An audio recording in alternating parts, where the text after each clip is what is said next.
aconteceu na época da igreja primitiva. O que é a igreja primitiva?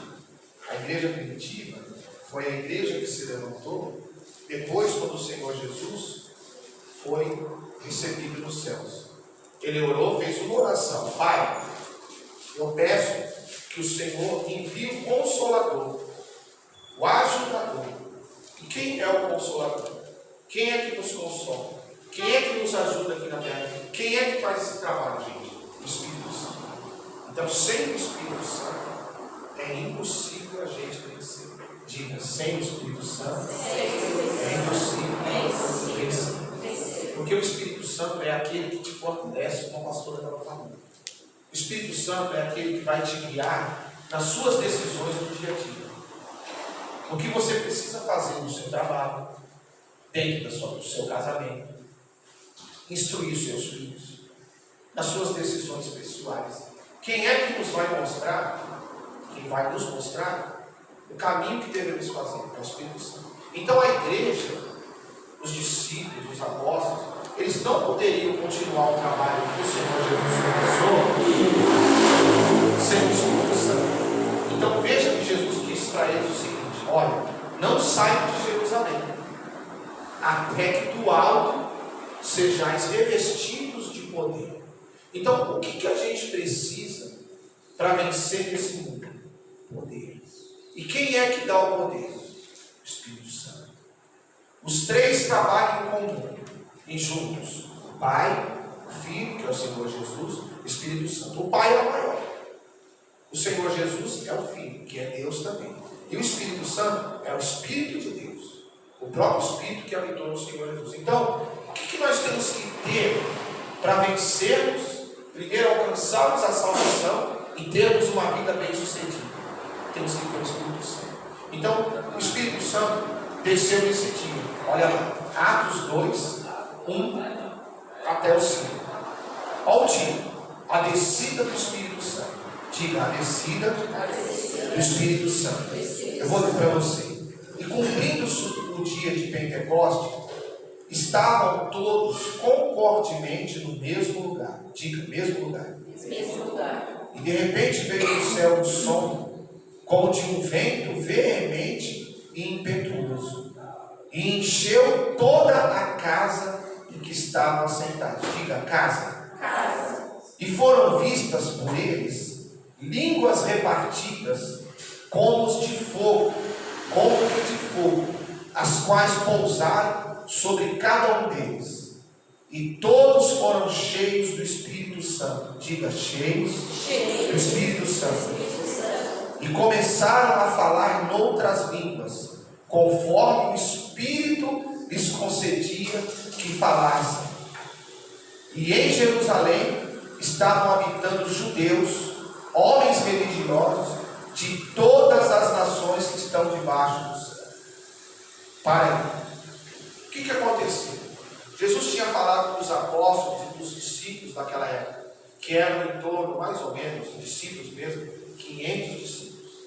Discípulo mesmo, não estou dizendo multidão. Não estou dizendo gente que ouvia a palavra uma vez só. Estou dizendo gente que se dispôs a ser discípulo. E o que o Senhor Jesus espera da gente, de mim, de você? Que realmente você e eu queremos ser discípulos. Ser a multidão é uma coisa, ser discípulo é outra. Diga assim: discípulo é uma coisa, multidão é outra. No meio da multidão tinha gente que só queria ser curado. No meio da multidão tinha gente que só queria multiplicação de pães e peixes. No meio da multidão tinha gente que só queria prosperar.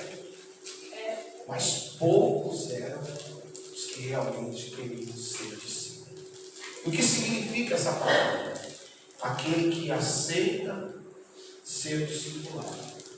Aquele que aceita viver como seu mestre. Aquele que aceita aprender. Então, ser multidão é uma coisa, ser discípulo é outra. Então, Jesus disse assim: estejam todos em Jerusalém, não saiam, antes que do alto sejam revestidos de poder. O que Jesus estava falando? Da descida do Espírito Santo. Não era para eles saírem de Jerusalém. Aí eu te faço uma pergunta. Se eram aproximadamente 500 discípulos, os apóstolos, a Bíblia diz que nesse dia tinha quase 120 almas. Aonde estavam os outros 380? Muitos ouviram Jesus dizer para não sair de Jerusalém, mas não obedeceram. Ficaram cada um nas suas ocupações, cada um vivendo a sua vida, e não se juntaram como esse povo que se juntou. Põe o 4 para mim, filho. Olha lá. Quem estava lá foi cheio do Espírito Santo. Olha lá. E todos eles, os 500 discípulos, não, porque os 500 não estavam lá. Quem estava lá eram quase 120 pessoas. Então aquelas pessoas que falharam, aquelas pessoas que não estiveram como Jesus queria, não receberam o Espírito Santo. Quem é que recebeu o Espírito Santo? Quem estava lá no mesmo lugar. Olha lá. E começou o 3 agora. Olha lá. E foram vistas por eles línguas de fogo. Então, cada um via em cima da cabeça do outro como se fosse uma língua de fogo. Era o próprio Espírito Santo que estava descendo e o Senhor Jesus ia batizar aquelas pessoas, eles seriam cheios do Espírito Santo. Então você pergunta para mim, pastor, por que eu preciso ser cheio do Espírito Santo? Para que você suporte o que você passa. Sem essa presença do Espírito Santo, é impossível suportar. E aonde eles estavam reunidos? Numa casa, num lar. A Bíblia diz um cenáculo, um lugar que conseguia colocar ali pelo menos as almas que estavam presentes. Só que dos 500, 380 evadiram. Só 120 aproximadamente ficaram. Só 120 obedeceram. Então a multidão não obedece, mas o discípulo obedece. Diga, multidão não obedece, mas discípulo obedece. Então nós temos que chega uma hora da sua vida que você tem que fazer essa escolha. Eu sou discípulo ou eu sou multidão? Aí que está. O discípulo, ele vai ser cheio do Espírito Santo. A multidão só vai viver algumas coisas alternativas. Mas o discípulo foi cheio do Espírito Santo. 5, 4. O 4. Cheio do Espírito Santo. E aí na hora já receberam o batismo. Porque eles começaram a falar em outras línguas conforme o Espírito Santo lhes concedia. Então, quem é que concede a direção da sua vida? É o Espírito Santo. Então você acorda de manhã, faz a sua oração, Espírito Santo, em nome de Jesus, na presença de Deus, porque a oração tem que ser em nome de Jesus. Me guia em tudo que eu devo fazer hoje. Me ensina o que fazer. A minha vida, meu casamento, os meus filhos, meu trabalho, os meus estudos, no ganho de almas, na administração financeira da minha casa, nos meus negócios, nos meus compromissos financeiros. Quem é que vai te ajudar a você ter uma vida bem sucedida? É o Espírito Santo. Porque Deus está sentado no trono. O Filho está sentado à direita. E quem é que está aqui na terra com a gente? Diga o Espírito Santo. Só que quando for o dia do arrebatamento, o Espírito Santo vai subir. E aí, aqui vai ficar caos total. Se já está agora, imagine depois do arrebatamento. Então, para ser arrebatado, eu preciso do penhor do Espírito Santo. Como foi necessário a descida dele. Por que Jesus falou para o povo não sair de Jerusalém? Porque se eles saíssem para fazer a obra, para ganhar almas, para pregar a palavra sem o Espírito Santo, eles não iam ter vitória. O trabalho da igreja seria fraco. Então uma igreja sem o Espírito Santo é fraca. Uma pessoa sem o Espírito Santo é fraca. É necessário o Espírito Santo. Pastor, mas eu me formei, tenho minha profissão. Você vai precisar do Espírito Santo. Pastor, eu já sou capacitado no meu trabalho. Ainda assim você vai precisar do Espírito Santo. Pastor, meu casamento não está bem. Então, o seu casamento melhorar, só o Espírito Santo vai te ajudar a resolver. Pastor, a minha vida sentimental, ela não anda. Então, para ela andar, você precisa do Espírito Santo. Porque não vai ser a pessoa que você vai escolher viver com ela. Vai ser a pessoa que o Espírito Santo te mostrar que vai viver com você. O Espírito Santo faz esse trabalho. Então, veja, foi necessário vir o Espírito Santo para que a igreja, pastor, fosse cheia do Espírito Santo. Então você tem que ser, nós temos que ser cheios do Espírito Santo. Nossa casa, o casamento, os nossos filhos, naquele momento que você está sozinho, sozinha, e ninguém está te vendo. Porque é fácil ser crente na igreja. É fácil ser cristão e levantar as mãos e cantar, não é difícil. Mas a prova é quando nós estamos sozinhos, enfrentando todo tipo de adversidade na terra. Como que nós vamos reagir diante dessas situações? E outra coisa, o Espírito Santo é Ele que nos ensina a ganhar as pessoas para Deus. É o Espírito Santo que nos consegue. Então aqui foi o primeiro momento do Espírito Santo. Agora veja agora o que diz no mesmo capítulo, Atos 2, 38 e 39. Aí mesmo, olha lá, eu abreviei muito para você entender. Pastor, então o que eu preciso para receber o Espírito Santo? Pedro vai dizer aqui, olha lá. E disse-lhes Pedro, 2,38: arrependei-vos e cada um de vós seja batizado em nome de Jesus Cristo, em remissão de pecados, e recebereis o dom do Espírito Santo. O que ele está dizendo? Para a pessoa ter o Espírito Santo, o primeiro passo necessário é o arrependimento das velhas atitudes que nós tínhamos antes de conhecer Deus. Se eu não me arrependo do que eu fazia, ou do que eu ainda faço, é impossível receber o Espírito Santo. Porque o primeiro passo da conversão do ser humano é se arrepender da vida que vivia sem conhecer Deus. Então, o arrependimento era o que João Batista fazia lá no Rio Jordão. Sejam batizados, venham ser batizados em nome de Jesus Cristo. Venham se batizar. A palavra batismo significa sepultamento. Espiritualmente, o sentido da palavra batismo significa sepultar. Então, para eu ser uma nova criatura, eu tenho que morrer a velha vida.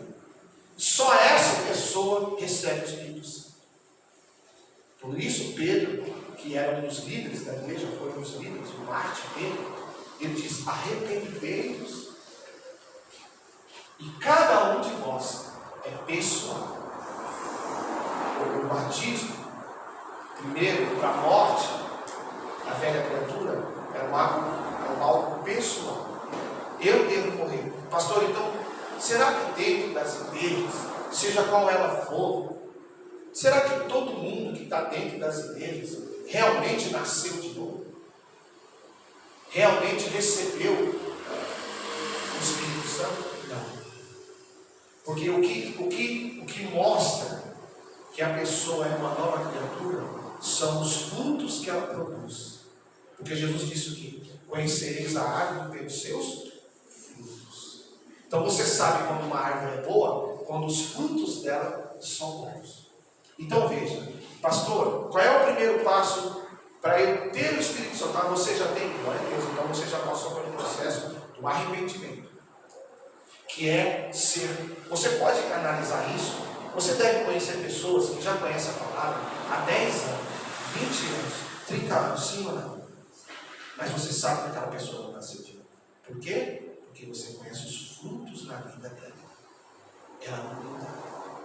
Ela continua fazendo o que ela fazia antes de conhecer Jesus. Ela continua cometendo os mesmos pecados, os mesmos erros. Significa o quê? Que ela não nasceu de novo. Ela ainda não tem o Espírito Santo. Porque para receber o Espírito Santo, existe essa condição. E disse o Espírito: arrependei-vos. O que é arrepender? É diferente do remorso. Quando a gente se arrepende de algo que a gente fez, ou faz no passado, ou faz no presente, significa que a gente está dizendo: não quero mais isso para mim. Qual é o segundo passo? Você começa a odiar aquilo. Você odeia aquele pecado. O ódio que eu estou falando no sentido de não cometer mais aquilo na sua vida. Você não quer mais. Aí eu era ingrato com as pessoas, não quero ser mais ingrato. Eu xingava os outros, não vou xingar mais. Eu humilhava as pessoas, não vou humilhar. Aí eu vivia na pornografia, não vou vivo mais. Eu tinha um monte de mulher, não, agora só tenho uma mulher. É o arrependimento. Aí eu tive um monte de parceiro. Não, chega, não quero mais isso para minha vida. Quero um homem para casar. Então você tem que esperar em Deus. Você está me entendendo? O arrependimento é o sepultamento que é o batismo. Eu sepulto, eu faço morrer na minha carne, faço morrer em mim aquilo que me consumia e eu não quero mais. Então por isso Pedro, instruindo a igreja já, ele disse: arrependei-vos e cada um de vós seja batizado, seja morto. A velha criatura, em nome de Jesus Cristo. Aí morreu. É o primeiro passo. Morreu para o mundo. Né? O que era viciado nas drogas, ele faz a droga morrer nele. Ele não é mais viciado, ele está liberto. O que está passando o processo de libertação, está lutando contra o vício. Não quero mais isso na minha vida. Não quero mais esse vício. Quero me libertar disso. Quero sair fora disso. Ele está morrendo. Aos poucos ele está morrendo. Ele está decidindo morrer. Ele está decidindo morrer para nascer para Jesus. Aí ele vai se preparar para receber o Espírito Santo. Aí o Espírito Santo já começa a ficar em volta dessa pessoa. Já começa a envolver essa pessoa, porque o Espírito Santo já percebeu que essa pessoa já desejou ser diferente. Então aí começa esse trabalho para perdão dos pecados. Então, primeiramente, eu me arrependo para ser perdoado. Porque só é perdoado quem se arrepende. Esses dias eu estava pensando nisso. Por exemplo, uma pessoa falhou com você, pecou contra você, errou contra você, só que ela não te pede perdão. Você é obrigado a perdoar ela? O que você acha, sim ou não? Não. Porque ela não pede perdão. Ela não reconhece que pecou contra você. Ela necessita do seu perdão? Não. Ela não reconheceu. É a mesma coisa de Jesus. Se eu não me arrependo, como que eu vou receber o Espírito Santo? Ele não vai dar o Espírito Santo para quem não se arrepende. O Espírito Santo não vem para quem não se arrepende. Ele vem para quem se arrepende. Olha lá, arrependei-vos, é o primeiro passo. E cada um de vós seja batizado em nome de Jesus Cristo para perdão dos pecados. Ponto e vírgula. E aí depois de ser feito esse primeiro passo, recebereis o dom do Espírito Santo. Então o Espírito Santo é um dom. Tem muita gente que nos dias de hoje se culpa. Porque tipo assim, passou uma situação lá atrás muito ruim, só que aquela pessoa que te feriu, que te magoou, que fez contra você, ela não é humilde para te pedir perdão. Ela não reconhece o que ela faz. Você é obrigado a perdoar ela? Eu te provo na palavra. Certa vez, Jesus disse para Pedro assim: se o teu irmão pecar contra ti e te pedir perdão, perdoa. Se ele não te pedir, você não tem obrigação de perdoar. Não. Pastor, mas eu vou guardar mágoa aqui. Não. Você, dentro de você, você libera a mágoa. Mas se ele não te pedir perdão, como você vai perdoar? Se a pessoa não reconhece. Aqui, ó. Se eu não me arrependo do que eu fazia no passado, antes de conhecer Jesus, ou até hoje, como que eu vou receber o Espírito Santo? Porque o Espírito Santo é um presente para quem se arrepende. O Espírito Santo é a dádiva que Deus dá, que o Senhor Jesus batiza para quem realmente quer mudar de vida. Porque senão, gente, todo mundo receberia o Espírito Santo, mesmo os magoados, os que não pedem perdão, os que não são arrependidos, os que vivem em remorso. Então o Espírito Santo, ele vem para quem passa por esse processo de arrependimento e aceita ser sepultado. Por isso, quando a gente batiza a pessoa nas águas, quando a gente desce a pessoa lá na água, no mar, no rio, na piscina, no tanque, aquele ato da pessoa significa morrer. Cristiano morreu. Subiu outro cristiano. O disposto a viver uma vida nova. Esse é o arrependimento verdadeiro. E aí então a pessoa passa a se tornar um corpo, um espírito, uma alma pronta para receber o Espírito Santo. Se ele é santo, como que ele vai habitar em qualquer um? Se ele é santo, ele não vai habitar no corpo meu sujo. Então eu preciso me limpar dos meus pensamentos, eu preciso me limpar das minhas más atitudes, da minha má consciência, do que eu fazia no passado, para eu agora ser limpo. A minha casa tem que ser limpa. É como você falar para Jesus: Senhor, entra na minha casa, limpa o quartinho da bagunça. Todos nós temos um quartinho da bagunça na nossa mente. Senhor, entra aqui, limpa esse quartinho, faça a minha mente ser pura, ser limpa, ser transformada. Vocês entenderam aqui? Então, esse processo, gente, estou subindo, só para ler o próximo versículo. É necessário todo aquele que deseja receber o Espírito Santo. Pastor, como que eu sei que a pessoa tem o Espírito Santo? Quando ela fala em línguas, isso é apenas uma evidência. Mas tem pessoas que vão receber o Espírito Santo que nunca vão falar em línguas. Por quê? Porque o falar em línguas é apenas um dom do Espírito Santo, mas não significa todos os dons. Então você pode receber o dom de curar, você pode receber o dom de profetizar, você pode receber o dom de operar maravilhas, de interpretar línguas, falar línguas. Quando você recebe o Espírito Santo, você sabe que recebeu o Espírito Santo, porque você produz frutos de arrependimento. Você começa a olhar o mundo, você não olha o mundo como você olhava, você olha a alma do ser humano. Deus te mostra o prazer que você tem de ver uma alma salva, uma pessoa ganha para Jesus. Por exemplo, quando for o culto no lar, a mulher vem para a igreja, mas o marido não vem. Então você está abrindo a sua casa porque, Senhor, eu quero primeiro te receber na minha casa, mas depois eu quero que meu marido seja salvo. Eu quero que a minha esposa seja salva. Quero que o meu filho seja salvo, Senhor. Então eu abro a minha casa para o Senhor. Você está entendendo? É esse trabalho que o Espírito Santo faz. Os irmãos estão entendendo? Estão compreendendo o trabalho do Espírito Santo? Então, aonde tem arrependimento, virá o Espírito Santo. Aonde não existe arrependimento, o Espírito Santo não entra. Porque ele é santo. Ele só faz o trabalho de limpeza, de purificação. E é ele que traz a boa consciência para nós. Você vai viver uma vida maravilhosa. Só que o seu prazer não vai ser sua casa, o seu carro, suas roupas. Isso são, gente, são as outras coisas que Deus nos dá. O seu prazer é você ser salvo. Esse é o seu prazer. É você saber que o arrebatamento está chegando e que quando chegar você tem certeza que você está salvo. Esse é o prazer. A vida abundante que Deus te deu faz parte do pacote. Mateus 6,33. Buscai primeiramente o reino de Deus, e as demais coisas vos serão acrescentadas. Deus sabe tudo que você precisa. Deus sabe quantas contas você tem para pagar. Deus sabe que está atrasado e que não está. Deus sabe dos seus passos. E Ele vai acrescentar para você e para mim, desde que a prioridade seja primeiro buscar o dom de Deus, que é o Espírito Santo. Então Jesus, pastor, aonde está Jesus? Ele está aqui? Eu acho que ele está aqui. Porque ele está na pessoa do Espírito Santo. Mas onde ele está? Sentado à destra do Pai. Mas quem é que está trabalhando conosco aqui na terra? Até agora, o Espírito Santo. E o Espírito Santo é tão importante. Veja só a importância do Espírito Santo na vida de um cristão. Quando Jesus foi batizado por João Batista, que era o primo dele, a Bíblia diz que depois que ele foi batizado, ainda João Batista falou assim: eu não sou digno nem de levar suas sandálias. Lembra dessa passagem? Mesmo assim, João Batista foi lá. Jesus falou: faz o que você tem que fazer, me batiza. Jesus batizou por 30 anos.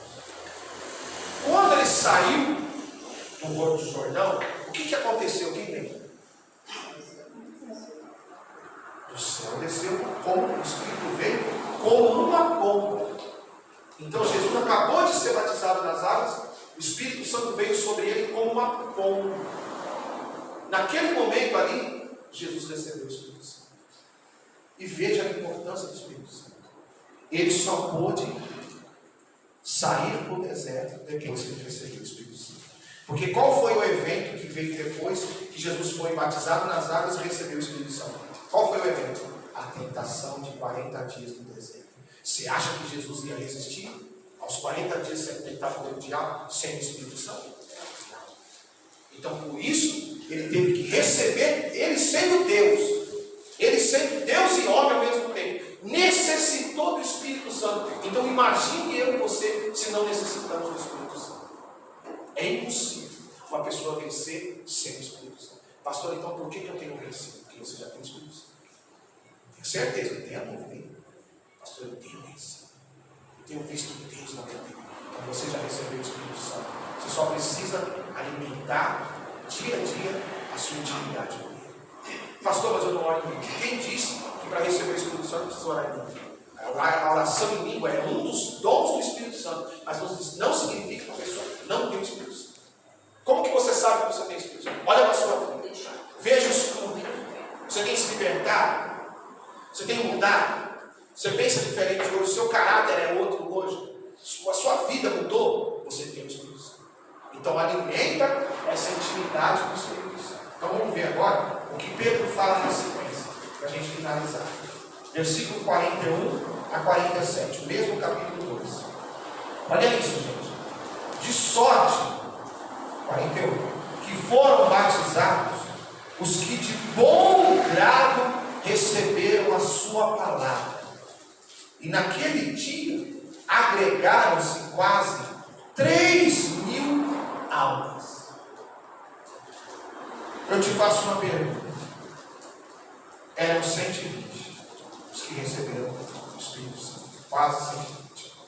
Só que foi tão notório o acontecimento que toda Jerusalém ficou impactada. Por isso ela é chamada Cidade Santa. Porque ela é a cidade escolhida por Deus. E foi lá em Jerusalém que o Espírito Santo foi derramado. E aquelas 120 almas, quase 120 almas, foram as que receberam o Espírito Santo. Só que foi tão forte que impactou toda a cidade. Aí naquele dia Pedro pregou. Sem microfone, sem caixa de som, sem estrutura de tecnologia nenhuma. Quantas almas aceitaram Jesus naquele dia? 3.000. 3.000 pessoas no mesmo dia receberam a palavra de bom grado. Diga assim, sabe qual é o segredo? Diga você, sabe qual é o segredo? Diga a pessoa que está do seu lado. Sabe qual é o segredo? É receber a palavra de bom grado. Aí que quando você vem para a igreja, você está disposto a receber a palavra de bom grado, com o coração aberto. Você está disposto a ouvir aquilo que vai ser ensinado? Então você está alimentando a sua alma. Você já vai se alimentar, porque você está aceitando a palavra. Então naquele dia, 3.000 almas aceitaram a palavra e foram batizados. Imagine Pedro batizando 3.000 pessoas no rio. Imagine os braços de Pedro, como ficou depois do batismo. 1, 2, 3.000 pessoas. Olha o avivamento que aconteceu. Paz querido. Então esse avivamento eu estou propondo para você acontecer dentro da sua casa. Nesses cultos. Tem que acontecer o que aconteceu na igreja primitiva. Que naquele derramar do Espírito Santo foi a primeira vez que o Espírito Santo desceu de uma vez na terra. Antes, como que era, pastor? O Espírito Santo vinha só sobre algumas pessoas. O rei Davi, os profetas, os homens e mulheres de Deus antigos. A partir desse dia, o Espírito Santo desceu de uma vez na terra. Tanto que ele batizou aquelas 120 almas, o Senhor Jesus batizou o Espírito Santo aquelas 120 almas, só que depois o povo já começou a receber a palavra. Então, o Espírito Santo é necessário, porque ele é o poder que a gente precisa para vencer os obstáculos desta vida, as tentações dessa vida, os problemas que nós enfrentamos no dia a dia, porque não significa que a pessoa está na igreja, que a vida dela está 100% conservada. Não significa porque eu prego que eu não tenho problema.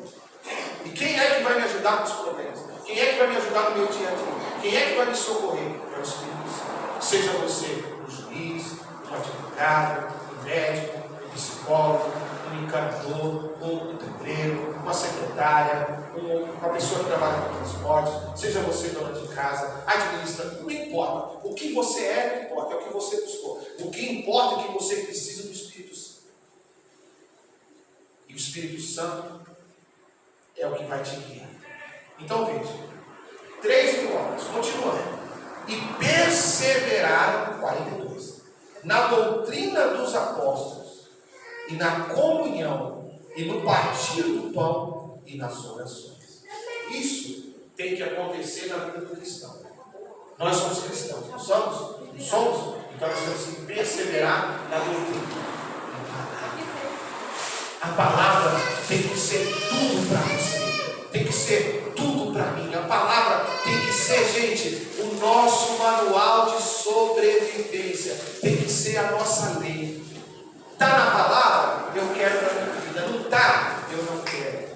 Porque se eu não quero, é porque eu mostro que eu tenho frutos de arrependimento. Enquanto eu querer as coisas do mundo ainda, significa que eu não me arrependi de verdade. Está me entendendo? Então, qual foi o trabalho das pessoas? Como que a igreja se posicionou? Perseverou na doutrina dos apóstolos, nos ensinamentos, na palavra, na comunhão. A igreja era unida. A igreja tinha união. A igreja caminhava. Poxa, a dona Ruth está passando por uma situação. Vamos lá na casa dela. Vamos lá orar com ela. Vamos interceder. Vamos orar. Vamos ver o que a gente pode ajudar. Naquela vez, aquele problema que ela está passando. O pastor Cristiano está com problema. Então a igreja vai lá na casa do pastor. Vamos, pastor. Podemos te ajudar. Como podemos te ajudar? Na comunhão. Na oração. Intercedendo um pelo outro. Orando um pelo outro. Semeando um para o outro. Ajudando um ao outro. A igreja tinha comunhão. A igreja de hoje, a igreja moderna, precisa ter esses sinais. O que mais? No partir do pão, a igreja se ajudava. As pessoas se ajudavam. Estou sabendo que o irmão está passando uma necessidade financeira. Vamos socorrer lá com a alimento. Vamos socorrer com a mistura. Vamos socorrer lá com o pão. Está faltando pão naquela casa. Aquela casa está passando uma dificuldade. A igreja está passando uma dificuldade. A igreja está na luta. Vamos socorrer hoje. Vamos socorrer aquela família. Por isso que Deus instituiu a comunhão da igreja. Olha lá, o que mais? Nas orações.